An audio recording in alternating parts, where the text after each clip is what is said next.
Shalom Bapak Ibu Saudara, bersama dengan saya melalui channel saya Pendeta Paulo Tusike. Saya rindu Bapak Ibu Saudara mengikuti pembacaan dan perenungan firman Tuhan saat ini, yang saat ini saya ambil di dalam Wahyu pasal 19 ayat 1 sampai 21.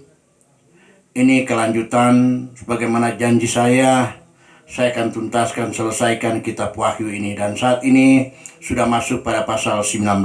Puji Tuhan, saat ini Tuhan berikan kesempatan lagi bagi saya dan saudara untuk bersama-sama dalam mendengar, merenungkan firman Tuhan saat ini. Dan kemudian sebagai informasi bahwa pasal 19 ini saya bagi dalam dua bagian, yaitu bagian pertama yaitu ayat 1 sampai ayat 10. Dan bagian yang kedua nanti saya khotbahkan pada beberapa hari ke depan. Jadi kita bagi bagian pertama ini yaitu ayat 1 sampai ayat ke-10. Dan tentunya Bapak Ibu Saudara, sebagai informasi bahwa perenungan firman Tuhan saat ini saya beri judul kehancuran antikris. Jadi karena memang dalam pasal 19 ini menunjukkan bagaimana kehancuran daripada antikristus itu. Mari Bapak Ibu Saudara, sebelum kita baca merenungkan firman Tuhan, kita minta kekuatan dari sorga. Bapa Sorgawi, Bapa dalam nama Tuhan Yesus Kristus, kami bersyukur malam hari ini Tuhan, oleh karena kemurahan-Mu, kasih pertolongan penyertaan-Mu, kami ada sebagaimana kami ada. Lebih dari Tuhan, Engkau berikan kesempatan kami lagi untuk dapat, Tuhan, membaca, merenungkan sebagian daripada kebenaran firman-Mu. Sebabnya Tuhan, mari persiapkan sekalian kami Tuhan, baik hamba-Mu yang nanti akan menyampaikan firman-Mu. Biarlah ya Roh Kudus Engkau urapi dia secara khusus. Biarlah hamba-Mu ada keberanian untuk mengungkap rahasia kebenaran firman-Mu. Karena kami tahu Tuhan, firman-Mu adalah kekuatan kami.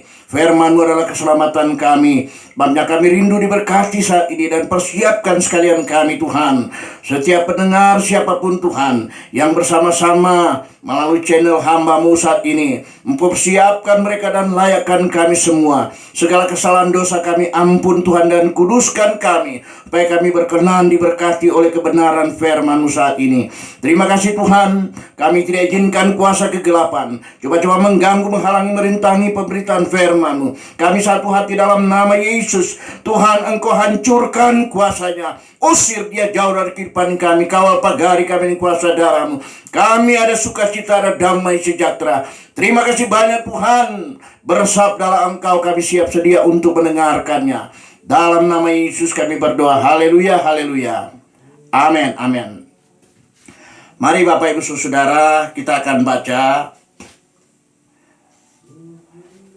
ayat 1 ayat sampai ayat yang ke-10. Tapi kita baca 5 ayat, yaitu ayat 1 sampai 5, di mana firman Tuhan ini tentunya sedikit memberikan gambaran bahwa ayat 1 sampai ayat ke-10 ini kita lihat hal-hal seperti dalam ayat 1 dan ayat 10 ini, yaitu nyanyian atas jatuhnya Babel. Kemudian yang kedua, perjamuan kawin anak domba. Dan kita tahu bahwa dalam setiap perkawinan itu ada pengantin laki-laki dan ada pengantin perempuan. Bukan cuma itu, di dalamnya juga ada yang namanya pelayan, ada yang namanya tamu. Dan tentunya di dalamnya, dalam perkawinan ini ada saya dan saudara yang akan nanti mengalami rapture atau pengangkatan gereja Tuhan atau orang percaya, yaitu saya dan saudara. Mengapa kita ada di sana dalam perkawinan anak domba Allah itu? Karena saya dan saudara ditebus oleh darah Yesus lewat kematiannya di kayu salib, sehingga kita disebut sebagai pengantin perempuan. Sebagaimana analogi daripada perkawinan, orang Yahudi. Bapak Ibu Saudara, di dalam ayat 1 sampai 5 mari kita baca bersama-sama. Saya beri judul Kehancuran Antikristus dengan perikop nyanyian atas jatuhnya Babel, ayat 1. Kemudian daripada itu aku mendengar seperti suara yang nyaring dari himpunan besar orang banyak di sorga. Katanya, haleluya. Keselamatan dan kemuliaan dan kekuasaan adalah pada Allah kita. Sebab benar dan adil segala penghakimannya. Karena ialah yang telah menghakimi pelacur besar itu, yang merusakkan bumi dengan percabulannya. Dan ialah yang telah membalaskan darah hamba-hambanya atas pelacur itu. Dan untuk kedua kalinya mereka berkata, haleluya. Ya, asapnya naik sampai selama-lamanya. Dan ke-24 tua-tua dan keempat makhluk itu tersungkur dan menyembah Allah yang duduk di atas takhta itu. Dan mereka berkata, amin, haleluya. Ayat 5. Maka kedengaranlah suatu suara dari takhta itu. Pujilah Allah itu, hai kamu semua hambanya, kamu yang takut akan Dia, baik kecil maupun besar. Bapak Ibu Saudara, dalam pembacaan kita ini, kita lihat bahwa ada suatu nyanyian atas jatuhnya Babel. Dan kita lihat bahwa dalam Wahyu pasal 19 ini merupakan satu-satunya dalam perjanjian baru yang memuat kata haleluya. Kali lagi, haleluya ini satu-satunya disebutkan di dalam pasal 19 dalam kitab Wahyu ini, yang artinya puji Tuhan. Dan kita lihat kehancuran Babilonia disambut dengan seruan haleluya. Dan nyanyian oleh himpunan besar orang di sorga. Kita lihat bahwa siapa sebenarnya mereka itu. Kita lihat bahwa mereka itu sebagaimana di dalam Wahyu pasal 7, saya coba baca pasal 7, Wahyu pasal 7 ayat 9, disebutkan siapa sebenarnya mereka itu atau himpunan besar itu. Saya baca ayat 9. Kemudian daripada itu aku melihat sesungguhnya suatu kumpulan besar, orang banyak yang tidak dapat terhitung banyaknya, dari segala bangsa dan suku dan kaum dan bahasa, berdiri di hadapan takhta dan di hadapan anak domba, memakai jubah putih dan memegang daun-daun palem di tangan mereka. Itulah mereka. Dan Bapak Ibu Saudara, ini himpunan besar orang. Tentu ada yang bertanya, dari mana mereka itu? Mereka ini adalah hasil daripada penginjilan yang terjadi pada masa tribulasi. Jadi masa tribulasi itu terjadi pada saat segera terjadi, pada saat rapture atau pengangkatan orang percaya. Maka saat itulah terjadi. Dan hal ini tentunya pada masa ini selalu saya katakan 7 tahun dalam masa tribulasi itu dibagi 2 bagian. Yaitu bagian pertama 3,5 tahun atau 42 bulan. Itu adalah masa antikris. Bapak Ibu Saudara, ada seorang hamba Tuhan, saya nanti ada tanggapan terhadap dia, yaitu Pastor Yosua Tewu. Dia katakan bahwa tribulasi sedang terjadi.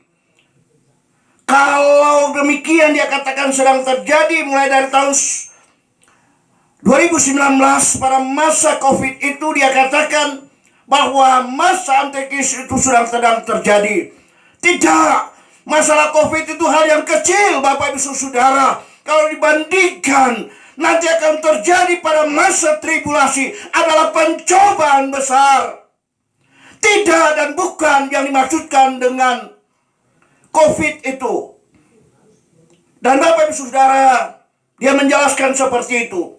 Dan sebenarnya juga ada beberapa kesalahan yang saya ikuti dalam YouTube.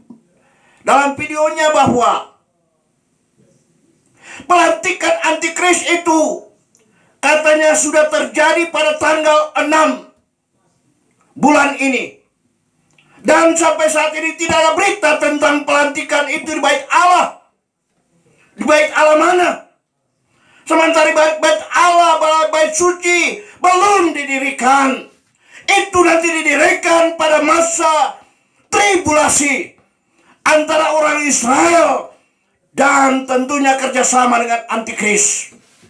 Memang orang Israel tidak paham, tidak mengetahui siapa mereka yang bekerja sama dengan mereka, yang sebenarnya mereka adalah antikris. Dan Bapak Ibu Saudara, itu yang benar dalam firman Tuhan. Dan itu akan terjadi nanti. Dan bait Allah itu saya pernah khotbahkan dalam wahyu ini juga, bahwa saya dan saudara sebagai orang percaya tidak memerlukan bait suci. Kita tidak perlu lagi bait suci. Karena bait suci itu nanti akan dibangun. Walaupun memang persiapannya sudah lengkap. Begitu rapture pengangkatan orang percaya, parlemen Israel akan mengetuk bahwa mulai dibangunnya bait suci itu dengan segala perlengkapannya. Dan itu nanti akan terjadi pada saat saya dan saudara sudah diangkat ke surga lewat rapture itu. Bapak Ibu Saudara, kita kembali kepada pembacaan kita saat ini. Jadi kehancuran Babilonia disambut dengan seruan-seruan haleluya dan nyanyian oleh himpunan besar orang di surga. Kita sudah baca dalam Wahyu 7 ayat 9 tadi. Dan mereka adalah orang-orang yang terbunuh oleh antikristus pada masa tribulasi. Mereka ini, dari himpunan besar ini. Jadi ada keselamatan, kesempatan terakhir bagi mereka yang tidak diangkat ke surga. Jadi kalau hari ini, malam hari Tuhan datang di awan-awan, rapture atau pengangkatan orang percaya sebagaimana disebutkan dalam Wahyu, dalam Tesalonika pasal 4 itu. Disebutkan di sana bahwa manakala Tuhan Yesus datang di awan-awan menjemput saya dan saudara, nanti sebentar ada kedatangan Yesus yang kedua atau second coming, yaitu sebagaimana disebutkan di dalam Kisah Para Rasul pasal 1 ayat 9 dan seterusnya, menyebutkan bahwa Tuhan Yesus akan turun dari surga dengan siapa? Bersama-sama dengan orang kudusnya, saleh-salehnya, yaitu saya dan saudara yang sudah terjadi pengangkatan pada rapture itu. Dan kita sudah bersama dengan Yesus dalam kerajaan surga. Dan satu kali bagaimana firman Tuhan, dia akan turun, dia akan datang dalam dunia ini menginjakkan kaki di bumi. Oleh sebab itu malaikat surga berkata kepada orang-orang Yahudi pada waktu itu, mengapa kamu memandang ke langit? Dia yang sedang terangkat ini akan datang kembali, sebagaimana yang sedang terjadi atau saat terjadi kenaikan Yesus pada masa itu. Dia akan datang kembali. Dan dia datang kembali menginjakkan kakinya di bumi. Dan bersama dengan saya dan saudara, dalam rangka apa? Menyelesaikan pekerjaan. Dalam rangka menghukum antikris dan nabi-nabi palsu itu. Dan terjadilah apa yang disebut dengan kerajaan 1000 tahun, kerajaan damai 1000 tahun. Dan rajanya adalah Yesus Kristus bersama dengan orang-orang kudusnya, yaitu saya dan saudara. pada masa milenium itu atau masa 1000 tahun itu. Kita kembali Bapak Ibu Saudara. Di sini disebutkan bahwa mereka yang terbunuh oleh antikristus pada masa tribulasi, mereka wajar memuji-muji Allah. Dan mereka katakan, adil penghakimanmu. Wajar, karena mereka mengalami langsung penderitaan melalui antikris, dan antikris membunuh mereka. Sehingga mereka wajar mengatakan dan memuji-muji Allah.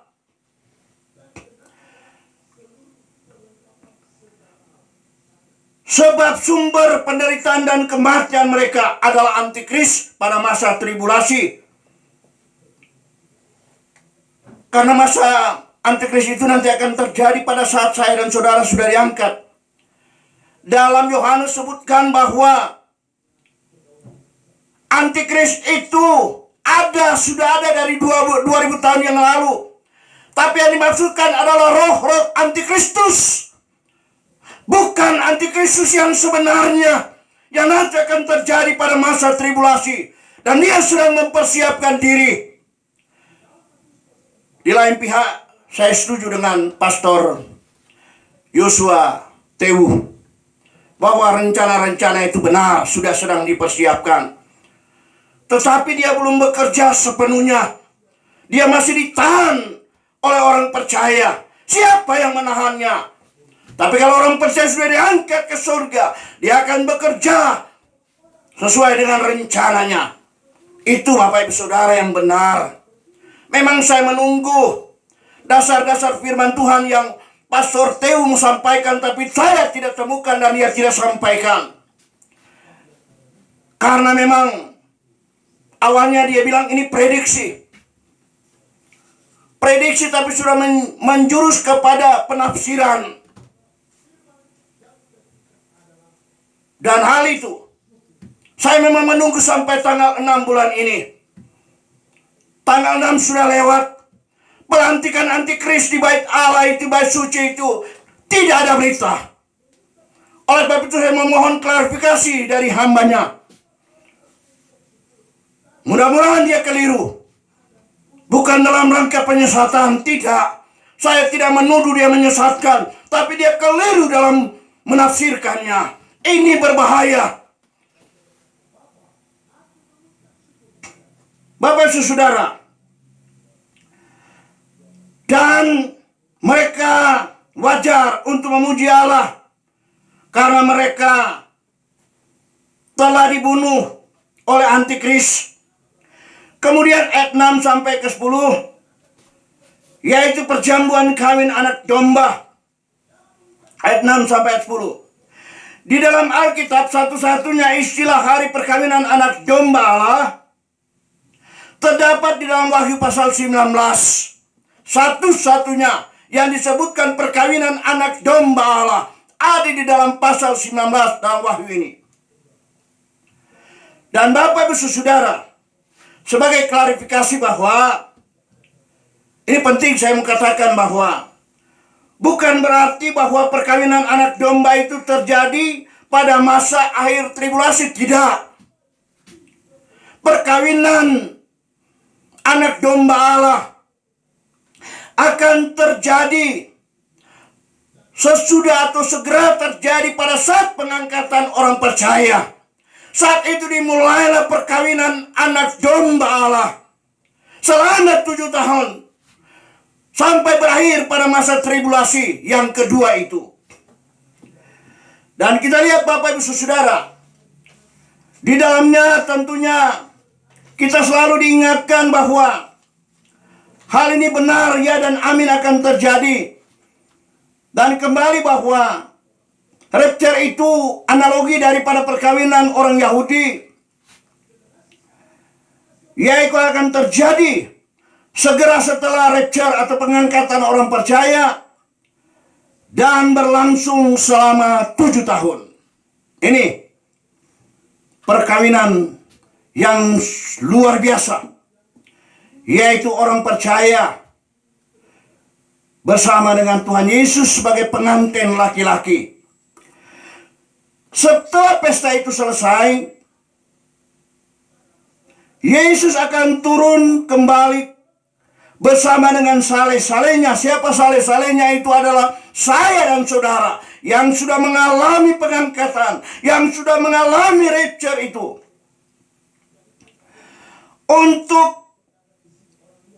Pada masa atau saleh-salehnya, pada masa kedatangan Tuhan yang kedua kali atau second coming itu, untuk menghukum antikris, nabi palsu dan pengikut-pengikutnya. Dan dimulainya pemerintahan 1000 tahun atau kerajaan damai 1000 tahun atau milenium itu. Dalam pesta perkawinan Bapak Ibu Saudara, biasanya ada yang namanya pengantin laki-laki, ada juga pengantin perempuan, ada tamu. Pesta itu tidak akan meriah kalau tidak ada tamu. Dan ada pelayannya. Dan Yesus adalah mempelai laki-laki, dan pengantin perempuan adalah orang percaya, yaitu saya dan saudara. Dan saya dan saudara nanti adalah merupakan orang-orang yang ada dalam pesta perjamuan yang sangat amat istimewa.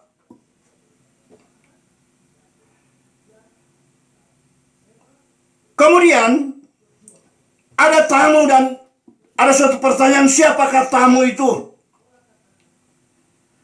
Mereka adalah orang-orang beriman pada zaman perjanjian lama. Mereka bertindak sebagai tamu. Kenapa mereka sebagai tamu? Bukan pengantin perempuan. Karena mereka tidak ditebus oleh darah Yesus. Memang benar mereka sudah di surga.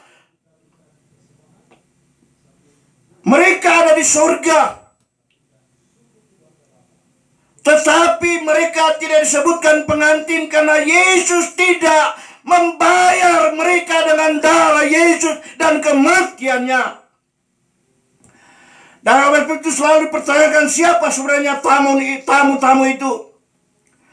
Jadi pada zaman perjanjian lama dan orang percaya pada masa tribulasi, mereka juga orang yang diselamatkan pada masa tribulasi itu sebagai tamu. Okelah, yang pasti mereka diselamatkan bersama dengan orang-orang tokoh-tokoh iman perjanjian lama. Dan Bapak Ibu Saudara, bahwa tribulasi sekalipun mereka dikatakan masuk surga, mereka tidak disebut pengantin perempuan sebab mereka tidak dibeli dengan darah Yesus dan kematian Yesus. Contoh Henok dan Elia, mereka ada di sorga. Tapi sebentar mereka tidak akan bertindak sebagai pengantin. Yang disebutkan dengan pengantin itu adalah mereka yang ditebus oleh darah Yesus lewat kematiannya di kayu salib. Siapa mereka? Adalah saya dan saudara yang saat ini sudah mengalami penebusan melalui darah Yesus. Ada juga contoh lain Bapak Ibu Saudara, yaitu Yohanes Pembaptis. Yohanes Pembaptis dibunuh, dia mati dibunuh sebelum Yesus disalibkan.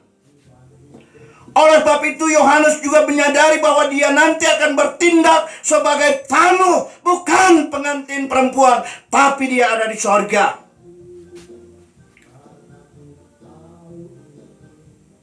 Yesus tidak membeli dia dengan darah Yesus sendiri, yaitu Yohanes Pembaptis. Dalam perjamuan kawin, sekali lagi, anak domba, pelayan. Siapa mereka? Mereka adalah, ini pelayan.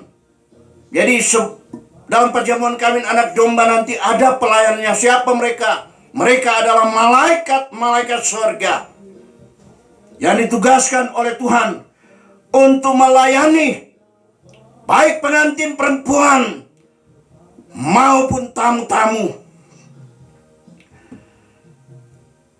Bagaimana kedudukan saya dan saudara? Bagaimana status saya dan saudara pada masa terjadi perkawinan anak domba itu? Kita yang ditebus oleh darah Yesus dan mati di kayu salib. Saya dan saudara bersyukur, berterima kasih Bapak Ibu Saudara, karena saya dan saudara hidup pada masa Kristus, pada zaman anugerah. Celaka bagi saya kalau saya hidup pada masa perjanjian lama. Oh, saya mengaku saya tidak mampu melakukan hukum Taurat itu dengan sempurna, Bapak Ibu Saudara. Saya tidak akan mampu. Sebabnya saya bersyukur saya hidup pada masa anugerah, pada masa Kristus pada saat ini. Saya bersyukur, sungguh bersyukur dan berterima kasih. Karena saya tahu, kalau saya hidup pada masa perjanjian lama, dipastikan saya tidak akan diselamatkan. Karena saya tidak mampu apalagi. Saya harus mengorbankan binatang-binatang begitu banyak untuk penebusan dosa saya. Oleh sebab itu saya bersyukur sekali lagi. Berterima kasih saya hidup pada masa anugerah saat ini, pada masa Kristus. Bapak Ibu Saudara, di dalam kedua satu saya tentunya akan lebih tinggi daripada tokoh-tokoh perjanjian lama. Status saya dan saudara yang hidup pada masa anugerah, pada masa Kristus, dibayar oleh Yesus dengan darahnya yang mahal. Lewat kematiannya di kayu salib, kita bersuka cita, kita bersyukur kepada Tuhan. Karena memang status saya dan saudara dalam perkawinan itu adalah benar-benar orang-orang yang senantiasa ada bersama dengan Yesus, sebab mereka hanya, atau yang lain, hanya sebagai tamu. Dan saya dan saudara adalah pengantin perempuan. Bersyukur dan berterima kasih Bapak Ibu Saudara. Saya percaya kita diberkati malam hari ini. Bagaimana janji saya pada hari ke depan, saya akan khotbahkan kelanjutan dari pasal 19 ini, yaitu ayat 11 sampai 21. Kita akan tuntaskan. Berdoa dan senantiasa terus bersama dengan saya lewat channel saya, Pendeta Paul Watuseke. Amin, saya percaya kita diberkati. Mari kita berdoa. Bapa Sorgawi, Bapa dalam nama Tuhan Yesus Kristus, kami sungguh bersyukur malam hari ini Tuhan, oleh karena kemurahan kasih pertolongan penyertaan-Mu, kami boleh ada sebagaimana kami ada saat ini. Kami boleh diberkati, dikuatkan, diteguhkan iman percaya kami. Firman yang kami sudah dengar, kami sudah terima. Roh Kudus meteraikan itu dalam setiap hati pikiran kami. Baik kami ada kekuatan, ada sukacita, ada damai sejahtera, dan hidup dalam pengharapan. Bahwa senantiasa manakala terjadi rapture, pengangkatan orang percaya, kami bertindak sebagai pengantin perempuan. Dan Yesus adalah pengantin laki-laki. Dan di dalamnya Tuhan juga ada tamu-tamu. Sekalian kami akan hidup kekal bersama dalam Engkau, dalam kerajaan sorga. Terima kasih banyak Tuhan atas kebenaran firman-Mu. Doa kami sekali lagi, firman-Mu dapat memberikan kekuatan, menghibur kami. Terima kasih banyak Tuhan. Kami bersyukur, berterima kasih Engkau sudah menyertai pemberitaan firman-Mu saat ini. Terima kasih Tuhan. Dalam nama Yesus kami berdoa mengucap syukur. Haleluya, haleluya. Amin, amin, amin.